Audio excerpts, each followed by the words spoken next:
राधे राधे, हरे कृष्णा। आप सभी का मेरे YouTube चैनल मेरा घर वृंदावन में हार्दिक स्वागत है। आपका दिन शुभ और मंगलमय हो और कान्हा जी की कृपा आप पर यूं ही बरसती रहे। तो आइए जानते हैं कि जनवरी के महीने में पुत्रदा एकादशी का व्रत कब है, उसकी शुभ मुहूर्त क्या है, पूजा की विधि क्या है और पारण का समय आइए जानते हैं। पोष पुत्रदा एकादशी पौष माह के शुक्ल पक्ष की एकादशी तिथि को मनाई जाती है। पौष पुत्रदा एकादशी का व्रत रखने से संतान सुख का वरदान मिलता है। जनवरी के महीने में पड़ने वाली दूसरी एकादशी को पौष पुत्रदा एकादशी कहते हैं। पौष पुत्रदा एकादशी पौष माह के शुक्ल पक्ष की एकादशी तिथि को मनाई जाती है। पंचांग के अनुसार यह व्रत 21 जनवरी को पड़ रहा है।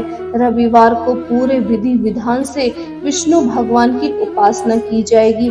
श्री हरि को प्रसन्न करने के लिए यह दिन बहुत ही खास और महत्वपूर्ण माना जाता है। मान्यताओं के अनुसार पौष पुत्रदा एकादशी का व्रत रखने से संतान सुख का वरदान मिलता है।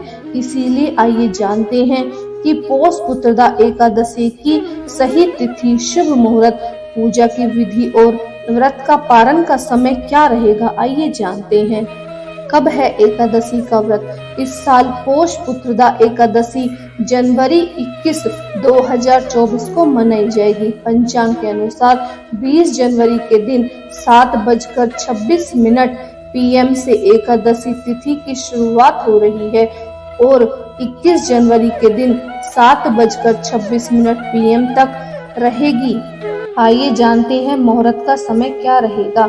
एकादशी तिथि प्रारंभ हो रही है 20 जनवरी 2024 को 7:26 PM से और एकादशी समाप्त हो रही है 21 जनवरी 2024 को 7:26 PM तक और पारण का समय रहेगा 22 जनवरी 6:56 AM से 9:05 AM तक। पारण तिथि के दिन द्वादशी समाप्त होने का समय 22 जनवरी 7:51 PM रहेगा।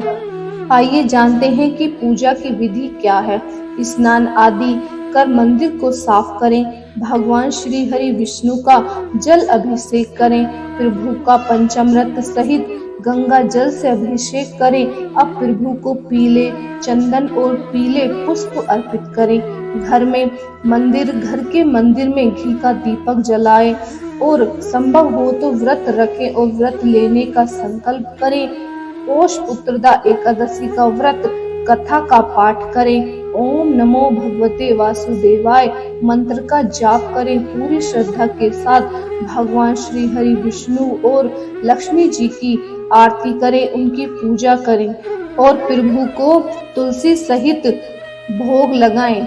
देखिए, यहाँ मैं आपको बता दूं कि एकादशी का व्रत संडे में है, तो संडे में तुलसी नहीं तोड़ते, तो हमें एक दिन पहले ही तुलसी दल तोड़ के रखना चाहिए और अंत में क्षमा याचना जरूर करें।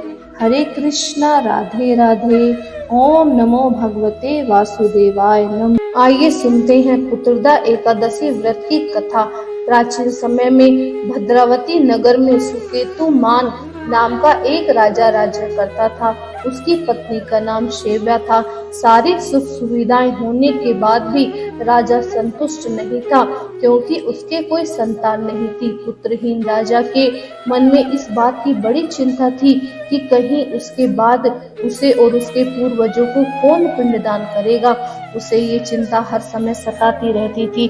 उसे चिंता थी कि बिना पुत्र के पितरों और देवताओं से ऋण चुकता नहीं हो सकता। एक दिन इन्हीं विचारों में डूबा हुआ वह घोड़े पर सवार होकर वन को चल दिया।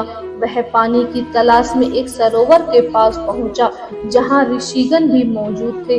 राजा सरोवर के किनारे बैठे हुए ऋषियों को प्रणाम करके उनके सामने बैठ गया। राजा ने मुनियों को अपनी व्यथा बताई और कहा, ऋषिगण, मेरे भी कोई पुत्र नहीं है। यदि आप मुझ पर प्रसन्न हैं तो। ऋषि बोले, हे राजन, आज पुत्रदा एकादशी है। आप इसका उपवास करें। भगवान श्री हरि की अनुकंपा से आपके घर में अवश्य ही पुत्र होगा। राजा ने मुनि के विचारों के अनुसार उस दिन उपवास किया और द्वादशी को व्रत का पालन किया। भगवान श्री हरि की कृपा से कुछ दिनों बाद ही रानी ने गर्भ धारण किया और 9वें महीने के पश्चात उसके अत्यंत वीर, धनवान, यशस्वी पुत्र को जन्म दिया। तभी से पोष पुत्रदा एकादशी का व्रत संतान प्राप्ति के लिए किया जाता है। हरे कृष्णा, राधे राधे।